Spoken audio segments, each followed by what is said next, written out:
నమస్తే, welcome to Vijayakranti voice of Telangana. This is మణి.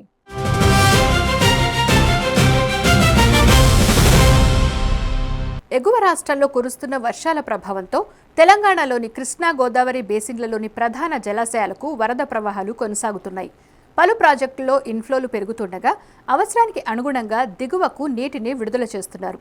ఇప్పటికే జూరాల, శ్రీశైలం, శ్రీరామ్ సాగర్, ఎల్లంపల్లి వంటి కీలక ప్రాజెక్టులకు గణనీయమైన ఇన్ఫ్లోలు నమోదవుతుండగా పరిస్థితిని ఎప్పటికప్పుడు సమీక్షిస్తూ నీటి వనరుల శాఖ దిగువకు నియంత్రిత స్థాయిలో నీటిని విడుదల చేస్తోంది.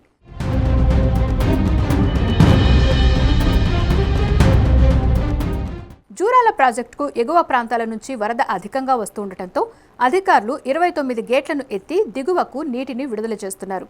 ప్రస్తుతం ప్రాజెక్టుల్లోకి 1,63,000 క్యూసెక్కుల నీరు చేరుతుండగా 1,77,370 క్యూసెక్కుల నీటిని దిగువకు విడుదల చేస్తున్నారు.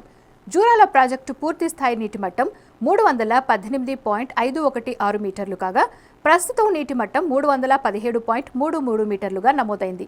ప్రాజెక్టులోని 11 విద్యుత్ ఉత్పత్తి యూనిట్ల ద్వారా 434 మెగావాట్ల విద్యుత్ ఉత్పత్తి కొనసాగుతోందని అధికారులు తెలిపారు. వరద ప్రవాహం కొనసాగుతున్న నేపథ్యంలో ప్రాజెక్టు పరిస్థితిని అధికారులు ఎప్పటికప్పుడు పర్యవేక్షిస్తూ అవసరమైన చర్యలు చేపడుతున్నారు. మరోవైపు శ్రీశైలం, నాగార్జునసాగర్ వంటి ప్రధాన జలాశయాల్లోకి వరద కొనసాగుతున్నప్పటికీ ఇంకా సగానికి పైగా నిల్వ సామర్థ్యం ఖాళీగానే ఉంది. ఇక భద్రాచలం వద్ద గత 3 రోజులుగా గోదావరి పొంగి ప్రవహిస్తోంది. క్రమంగా తగ్గి వరద 56 అడుగుల నుంచి ప్రస్తుతం 42 అడుగులకు చేరింది. దీంతో అధికారులు 3వ ప్రమాద హెచ్చరికలను ఉపసంహరించారు. అయితే వరద తగ్గినప్పటికీ లోతట్టు ప్రాంతాలు, రహదారులపైకి చేరిన నీరు ఇంకా పూర్తిగా సరిపోలేదు. భద్రాచలం నుంచి చెర్ల, దుమ్మగూడెం, బూర్గంపాడు మరియు ఏపీలోని కుక్కనూరు వెళ్లే కొన్ని అంతర్గత మార్గాల్లో ఇంకా రాకపోకలు పాక్షికంగా నిలిచిపోయాయి. నదీ తీర ప్రాంతాలు మరియు కాలనీల నుండి వరద నీరు వెనక్కి తగ్గుతూ ఉండటంతో ఆయా ప్రాంతాలన్నీ బురదమయంగా మారాయి. మున్సిపల్ అధికారులు పారిశుద్ధ్య పనులను ముమ్మరం చేశారు.